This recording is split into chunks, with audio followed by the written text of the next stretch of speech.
Letter ಕೊಡ್ಬೇಕಾ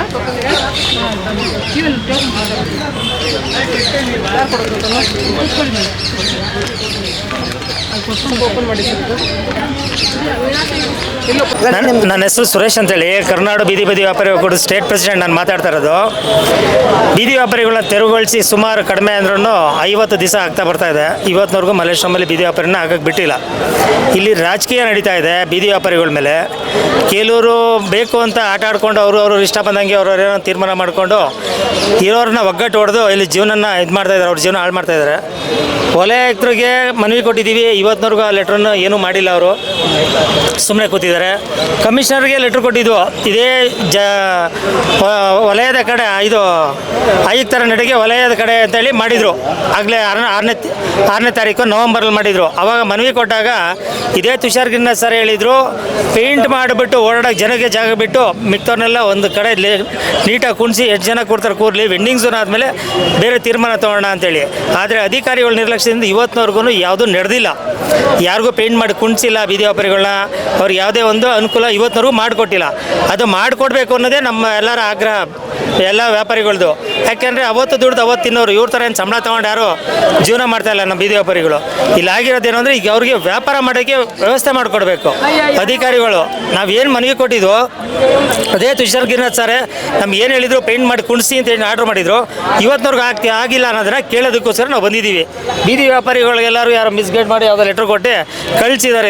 ಎಲ್ಲರೂ ಗುಡ್ಡೆ ಹಾಕಿದ್ದಾರೆ. ಬಂದು ಲೆಟ್ರ್ ಕೊಡಿ ಅಂತೇಳಿ. ಲೆಟ್ರ್ ಏನಂತ ಕೊಟ್ಟಿದ್ದಾರೆ ಸರ್?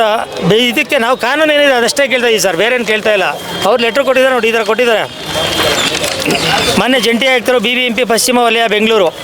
ಮಾನ್ಯರೇ, ವಿಷಯ ಮಲ್ಲೇಶ್ವರಂ ಬೀದಿ ವ್ಯಾಪಾರಿಯಾದ ನಾನು ವ್ಯಾಪಾರ ಮಾಡುವುದಕ್ಕೆ ಅನುಮತಿ ನೀಡುವ ಬಗ್ಗೆ, ನನ್ನ ಕುಟುಂಬ ಜೀವನ ಕಷ್ಟಕರವಾಗಿರುವ ಬಗ್ಗೆ ಕೇಂದ್ರ ಸರ್ಕಾರದ ಬೀದಿ ಬದಿ ವ್ಯಾಪಾರಿ ಅಧಿನಿಯಮ 2014 ಹಾಗೂ ಕರ್ನಾಟಕ ರಾಜ್ಯ ಸರ್ಕಾರದ ಬೀದಿ ಬದಿ ವ್ಯಾಪಾರಿಗಳ ಅಧಿನಿಯಮ 2019-20 ಸರ್ಕಾರದ ಅಡಿಯಲ್ಲಿ ಪಟ್ಟಣ ವ್ಯಾಪಾರ ಸಮಿತಿ ರಚನೆಯಾಗಿರುವ ಬಗ್ಗೆ, ಕಾನೂನಿನ ಅಡಿಯಲ್ಲಿ ಪೊಲೀಸರು ಮತ್ತು ಇತರ ಪ್ರಾಧಿಕಾರಿಗಳ ಕಿರುಕುಳ ತಡೆಯುವ ಬಗ್ಗೆ ಕಾಯ್ದೆ 3/1 3/3/27 ಅಂದರೆ ಕಾಯ್ದೆ ಅದು. BBMP ಪಟ್ಟಣ ವ್ಯಾಪಾರ ಸಮಿತಿಯಲ್ಲಿ ಬೀದಿ ಬದಿ ವ್ಯಾಪಾರಿಗಳಿಗೆ ಮಾರ್ಕೆಟ್ ವಲಯ ಅಭಿವೃದ್ಧಿಪಡಿಸುವವರೆಗೂ ಯಾವುದೇ ಕಾರಣಕ್ಕೂ ಬೀದಿ ವ್ಯಾಪಾರಿಗಳನ್ನು ತೆರವುಗೊಳಿಸಬಾರದು. ಈ ಮೇಲ್ಕಂಡ ವಿಷಯಕ್ಕೆ ಸಂಬಂಧಿಸಿದಂತೆ ಮಲ್ಲೇಶ್ವರಂ ಬೀದಿ ಬದಿ ವ್ಯಾಪಾರಿಯಾದ ನಾನು ಸುಮಾರು ವರ್ಷಗಳಿಂದ ವ್ಯಾಪಾರ ಮಾಡಿಕೊಂಡು ಬಂದಿದ್ದು, ಈಗಾಗಲೇ BBMP ವತಿಯಿಂದ PM ಸ್ವನಿಧಿ ಯೋಜನೆಯಡಿಯಲ್ಲಿ ಸಾಲ ಪಡೆದು 10, 20, 50 ಸಾವಿರಗಳವರೆಗೂ ಕೇಂದ್ರ ಸರ್ಕಾರ ಹಾಗೂ ರಾಜ್ಯ ಸರ್ಕಾರದ ಸಾಲ ಪಡೆದು ಸಾಲ ಮರುಪಾವತಿ ಮಾಡಲು ತುಂಬ ಕಷ್ಟಕರವಾಗಿದೆ. ಆದ್ದರಿಂದ BBMP ವತಿಯಿಂದ ಸಮೀಕ್ಷೆ ಮಾಡಿದ್ದು ಮತ್ತು ಇತರೆ ಸವಲತ್ತುಗಳು TVC ಮುಖಾಂತರ ದೊರಕಿಸಿ ಮಾರುಕಟ್ಟೆ ವಲಯ ಅಭಿವೃದ್ಧಿಪಡಿಸುವವರೆಗೂ ಯಾವುದೇ ಕಾರಣಕ್ಕೂ ಬೀದಿ ವ್ಯಾಪಾರಿಗಳನ್ನು ತೆರವುಗೊಳಿಸಬಾರದು ಮತ್ತು ವ್ಯಾಪಾರ ಮಾಡುವುದಕ್ಕೆ ಅನುಮತಿ ನೀಡಬೇಕೆಂದು ವಿನಂತಿ ಮಾಡಿಕೊಂಡಿದ್ದಾರೆ. ಬೀದಿ ಬದಿ ವ್ಯಾಪಾರಿ ಹೆಸರು ಹಾಕಿದ್ದಾರೆ, ಅವರ ಅಡ್ರೆಸ್ ಹಾಕಿದ್ದಾರೆ. ಈ ಮೂಲಕ ಈ ಸ್ಥಳದಲ್ಲಿ ವ್ಯಾಪಾರ ಮಾಡಿಕೊಂಡು ಬರುತ್ತೇನೆ. ಆದ್ದರಿಂದ ಕುಟುಂಬದ ಪಾಲನೆ ಶೋಷಣೆ ಮಾಡಿಕೊಳ್ಳಲು ತುಂಬ ಕಷ್ಟಕರವಾಗಿದೆ. ಆದ್ದರಿಂದ ದಯಮಾಡಿ ಯಾವುದೇ ಪೊಲೀಸ್ ಇಲಾಖೆ ಮತ್ತು BBMP ವಲಯದಿಂದ ನಮಗೆ ತೊಂದರೆ ನೀಡದಂತೆ ತಾವು ಅನುಕೂಲ ಮಾಡಿಕೊಡಬೇಕಾಗಿ ಕೋರುಕೊಳ್ಳುತ್ತಿದ್ದೇನೆ. ವಂದನೆಗಳು ಅಂತೇಳಿ ಈ ಲೆಟರ್ನ ಯಾರೊಬ್ಬರು ಮಾಡಿಕೊಟ್ಟಿದ್ದಾರೆ. ಮನವಿ ಮಾಡಿದ್ರೆ ಅರ್ಜಿ ಮಾಡಿ ಸರ್, ಇದನ್ನು ನಾವು ಬೇರೆ ರೀತಿಯಲ್ಲೇ ಕೊಟ್ಟಿದ್ದೀವಿ. ಕಾನೂನು ಪ್ರಕಾರ ಏನು ಕಾನೂನು ಆ್ಯಕ್ಟ್ ಇದೆ ಅದನ್ನು ಹಾಕಿ ನಾವು ಆಗಲೇ 1-4 ಲೆಟ್ರ್ ಕೊಟ್ಟಿದ್ದೀವಿ. ಇವತ್ತಿನವರೆಗೂ ಯಾವುದೇ ಲೆಟ್ರಿಗೆ ಉತ್ತರ ಇಲ್ಲ, ಯಾವುದೇ ಅಧಿಕಾರಿಗಳ ಹತ್ರ ಉತ್ತರ ಇಲ್ಲ. ಕೇಳಿದ್ರೆ ಇಲ್ಲಿಂದ ಅಲ್ಲಿ ಕಳಿಸಿದ್ದೀವಿ, ಇಲ್ಲಿ ಕಳಿಸಿದ್ದೀವಿ ಅಂತ ಹೇಳ್ತಾ ಇದ್ದಾರೆ. ಎಲ್ಲ ಅಧಿಕಾರಿಗಳು ತಪ್ಪಿಸ್ಕೋತಾ ಇದ್ದಾರೆ. ಇದಕ್ಕೆ ಯಾರೂ ರೆಸ್ಪಾನ್ಸ್ ಮಾಡ್ತಾ ಇಲ್ಲ. ಇಲ್ಲಿ ಏನಾಗಿದೆ ಅಂದರೆ ಟೌನ್ ವೆಂಡಿಂಗ್ ಕಮಿಟಿ ಇತ್ತು 26ನೇ ತಾರೀಕು ಡಿಸೆಂಬರ್ವರೆಗೂ. ಅದು ಟೌನ್ ವೆಂಡಿಂಗ್ ಕಮಿಟಿ ವಾಯ್ದೆ ಮುಗೀತು. 5 ವರ್ಷ ಎಲೆಕ್ಷನ್ ಗೆದ್ದಿದ್ದು ಕಮಿಟಿ ಇತ್ತು. ಈಗ ಯಾರೂ ಕಮಿಟಿ ಮೆಂಬರ್ಸ್ ಇಲ್ಲ ಸೀಟಲ್ಲಿ. ಈಗ ಏನಾಗಿದೆ ಅಂದರೆ ನೆಕ್ಸ್ಟ್ ಎಲೆಕ್ಷನ್ ಆಗೋವರೆಗೂ ಯಾರೂ ಸೀಟಲ್ಲಿ ಇರೋಲ್ಲ. ಇದ್ದರೂ ಅವ್ರೇನು ಮಾಡೋಂಗಿಲ್ಲ. ಈಗ ಟೌನ್ ವೆಂಡಿಂಗ್ ಕಮಿಟಿಯಿಂದ ಈ ಲೆಟರ್ನೇನೋ ಮಾಡಿಸಿ ಇದು ಮಾಡಿದ್ದಾರೆ, ಗೊತ್ತಿಲ್ಲ ನಮಗೆ. ನಾವು ಕೇಳ್ತಾ ಇರೋದೇನೋ, ನಾವೇನು ಮನವಿ ಕೊಟ್ಟಿದ್ವೋ ಬೀದಿ ವ್ಯಾಪಾರಿಗಳಿಗೆ ಏನು ಅನ್ಯಾಯ ಆಗ್ತಿದೆ, ಅವ್ರು ತಿನ್ನೋದಕ್ಕೆ ಅವ್ರ ಹೊಟ್ಟೆಪಾಡಿ ಏನು ಪ್ರಾಬ್ಲಮ್ ಆಗ್ತಿದೆ, ಅದಕ್ಕೆ ವ್ಯವಸ್ಥಿತವಾಗಿ ಅವರಿಗೆ ವ್ಯಾಪಾರ ಮಾಡೋಕ್ಕೆ ಬಿಡಿ. ನೀವು ಫಸ್ಟ್ ಸರ್ವೆ ಮಾಡಿ, ಸರ್ವೆ ಕಂಪ್ಲೀಟ್ ಆಗಿಲ್ಲ ಎಲ್ಲ ಕಡೆನೂ. ಸರ್ವೆ ಮಾಡಿ, ಪೂರ್ತಿ ಪ್ರಮಾಣದ ಸರ್ವೆ ಮಾಡಿ, ಬೀದಿ ವ್ಯಾಪಾರಿಗಳಿಗೆ ID ಕಾರ್ಡ್ ಪ್ರಮಾಣ ಪತ್ರ ನೀಡಿ. ಕಾನೂನು ಪ್ರಕಾರ ಏನಿದೆ ವೆಂಡಿಂಗ್ ಝೋನ್ ಮಾಡಬೇಕು ಅಂತ, ID ಕಾರ್ಡ್ ಕೊಟ್ಟ ನಂತರ ಮಾಡಬೇಕು ಅಂತಿದೆ.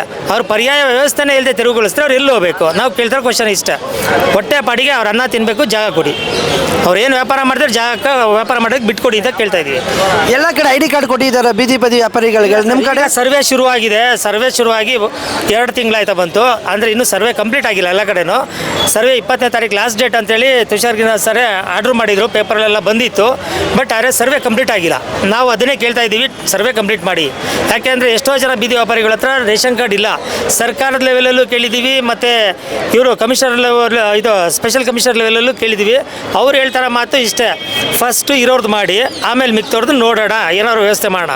ಬಟ್ ಇವತ್ತು ಯಾವುದೂ ವ್ಯವಸ್ಥೆ ಮಾಡಿಲ್ಲ. ಬಿ ವಿ ಎಂ ಪಿ ತಪ್ಪಿಸ್ಕೊಂಡು ಟ್ರೈ ಮಾಡ್ತಾ ಇದೆ. ಏನು ಅಂದರೆ ಈಗ ಇರೋರ್ದು ಏನಿದೆ ಸರ್ವೆ ಒಂದಷ್ಟು ಜನ ಮಾಡಿ ಮುಗಿಸ್ಬಿಟ್ಟು ಕೈ ತೊಳ್ಕೊಳ್ಳೋಣ ಇದರಲ್ಲಿದೆ. ನಾವು ಕೇಳಿದ ಪ್ರತಿಯೊಬ್ಬ ಬೀದಿ ವ್ಯಾಪಾರನ ಯಾರೇ ಆಗಿರಲಿ ಅವನೇನು ವ್ಯಾಪಾರ ಮಾಡ್ತಾಯಿದ್ದಾನೆ, ಪೆಟ್ಟಿಗಳು ಲೆಕ್ಕಕ್ಕೆ ಬರಲ್ಲ, ರೋಡಲ್ಲಿ ಫುಟ್ಪಾತಲ್ಲಿ ವ್ಯಾಪಾರ ಮಾಡೋರು ಪ್ರತಿಯೊಬ್ಬ ಬೀದಿ ವ್ಯಾಪಾರನು ಗುರುತಿಸಿ ಅವ್ರಿಗೆ ಐ ಡಿ ಕಾರ್ಡ್ ಪ್ರಮಾಣ ಪತ್ರ ಕೊಡಿ ಫಸ್ಟು. ಆಮೇಲೆ ನೀವು ವೆಂಡಿಂಗ್ ಝೋನ್ ಮಾಡಿ. ಬೆಂಗಳೂರಲ್ಲಿ ಎಲ್ಲೂ ಜಾಗ ಇಲ್ಲ, ನೀವು ಜಾಗ ಕೊಡೋದಕ್ಕೆ ವೆಂಡಿಂಗ್ ಝೋನ್ ಮಾಡೋಕ್ಕೆ. ಎಲ್ಲೆಲ್ಲಿ ಫುಟ್ಪಾತ್ ಆಗ್ತಾ ಇದೆ ಅಲ್ಲಿ ಅವ್ರಿಗೆ ಚಿಕ್ಕದಾಗಿ ವ್ಯವಸ್ಥೆ ಮಾಡಿಕೊಡಿ. ಕಾನೂನಿದೆ 2014, 19, 20 ಪ್ರಕಾರ ಅವನಿಗೆ ಬದುಕೋದಕ್ಕೆ ದುಡ್ಕೊಂಡು ತಿಂದು ಬದುಕೋದಕ್ಕೆ ಹೈಕೋರ್ಟ್ ಇದು ಸುಪ್ರೀಂ ಕೋರ್ಟ್ ಆರ್ಡ್ರ್ ಇದೆ, ಹಿಂಗೆ ಮಾಡಬೇಕು ಅಂತ. ಆರ್ಡ್ರ್ ಪ್ರಕಾರ ಮಾಡಿಕೊಡಿ. ನೀವು ಫಸ್ಟ್ ವೆಂಡಿಂಗ್ ಝೋನ್ ಮಾಡ್ತೀನಿ ಅಂತ ಹೇಳ್ತೀರಾ, ವೆಂಡಿಂಗ್ ಝೋನ್ ಮಾಡೋದಕ್ಕೆ ಮುಂಚೆ ಅವ್ರಿಗೆ ಐ ಡಿ ಕಾರ್ಡೇ ಕೊಟ್ಟಿಲ್ಲ, ನೀವು ತಿರುಗಿಸ್ಬಿಡ್ತೀರಾ ವೆಂಡಿಂಗ್ ಝೋನ್ ಮಾಡ್ತೀನಿ ಅಂತ. ಅವ್ರಿಗೆ ನೀವು ಎಲ್ಲಿಂದ ಸರ್ವೆ ಮಾಡ್ತೀರಾ, ಎಲ್ಲಿಂದ ಐ ಡಿ ಕಾರ್ಡ್ ಕೊಡ್ತೀರಾ ಅವರಿಗೆ? ಇವೆಲ್ಲನೂ ಮನದಲ್ಲಿ ಇಟ್ಕೊಂಡು ಅಧಿಕಾರಿಗಳು ಫಸ್ಟು ಸರ್ವೆ ಮಾಡಿ ಪೂರ್ತಿ ಪ್ರಮಾಣ ಸರ್ವೆ ಮುಗಿಸಿ ನಂತರ ಅವರಿಗೆ ವೆಂಡಿಂಗ್ ಝೋನ್ ಮಾಡಿ ಆಮೇಲೆ ತಿರುಗಿಸಿ. ಯಾರು ನಾವು ಬೇಡ ಅನ್ನಲ್ಲ, ನಾವೆಲ್ಲ ಫುಟ್ಪಾತಲ್ಲಿ ಇರಬೇಕು ಅಂತ ಯಾರು ಆಸೆ ಪಡ್ತಾ ಇಲ್ಲ. ನಮಗೆ ಜಾಗ ವ್ಯವಸ್ಥೆ ಮಾಡಿಕೊಡಿ.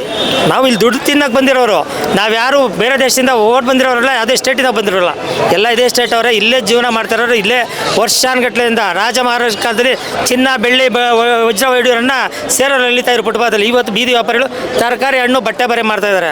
ಅವ್ರು ತಿನ್ನೋದಕ್ಕೆ ಅನ್ನೋದು ದಾರಿ ಕೊಡಿ. ಗೌರ್ಮೆಂಟಲ್ಲಿ ಕೆಲಸ ಅಂತೂ ಕೊಡಲ್ಲ ನೀವು, ಅಟ್ಲೀಸ್ಟ್ ಅವರು ಸ್ವಾಭಿಮಾನ್ಯ ದುಡಿತಾ ಇದ್ದಾರೆ, ಅದಕ್ಕೆ ದರಿ ಮಾಡಿಕೊಡ್ಬೇಕಲ್ಲ, ಇದನ್ನು ಮಾಡಿಕೊಡಿ ಅಂತ ನಮ್ಮ ಮನವಿ. ನೀವು ಎಷ್ಟು ಜನ ಬಂದಿದ್ರಾ ಸರ್? ಸುಮಾರು ಮಲ್ಲೇಶ್ವರಮಲ್ಲಿ 400 ಜನ ಹತ್ತತ್ರ ಇದ್ದಾರೆ ಸರ್ ಬೀದಿ ವ್ಯಾಪಾರಿಗಳು. ಕಮಿಷನರ್ ಭೇಟಿ ಮಾಡಿದ್ದೀರಾ ಸರ್? ಭೇಟಿ ಮಾಡಿದ್ದೀವಿ, 6ನೇ ತಾರೀಕಿಗೆ ಭೇಟಿ ಮಾಡಿದ್ದೀವಿ. 6ನೇ ತಾರೀಕು ಭೇಟಿ ಮಾಡಿರೋದಕ್ಕೆ ಅವರು ನಮಗೆ ಪೇಂಟ್ ಮಾಡಿ ಕುಣಿಸಿ ಅಂತೇಳಿ ನಮ್ಗೆ ಇದು ಮಾಡಿದರು. 6/12 ನಾವು ಮನವಿ ಕೊಟ್ಟಿದ್ವು. ಡೇಟ್ ಮುಗ್ದೋಗಿದೆ. ಹೌದು. ಇವಾಗ ಏನಂತ ಅವ್ರು? ಈಗ ಇನ್ನೂ ಅವ್ರನ್ನ ಮೀಟ್ ಮಾಡೋಕ್ಕಾಗಿಲ್ಲ ಸರ್, ಜನ ತುಂಬಿದಾರ ಮೇಲೆ. ಟೋಕನ್ ಸಿಕ್ಕಾಪಟ್ಟೆ ಇದೆ, ವೆಯ್ಟ್ ಮಾಡ್ತಾ ಇದ್ದೀವಿ, ನೋಡೋಣ ಇವತ್ತೇನು ಹೇಳ್ತಾರೆ ಅಂತ. ಅಧಿಕಾರಿಗಳು ಹೇಳಿರೋದು ಬೇರೆ, ಅಧಿಕಾರಿಗಳು ಹೇಳಿರೋದ್ರಿಂದ ಬೇರೆ ಇದಾಗಿದೆ. ಈಗ ಕಮಿಷನರೇ ಓಪನ್ ಆಗಿ ಹೇಳಿದ್ರು ಯಾರೂ ಇದು ಮಾಡಿಲ್ಲ, ಹಾಗಾಗಿ ವೇಟಿಂಗಲ್ಲಿ. This is our YouTube channel. Please like, share and subscribe.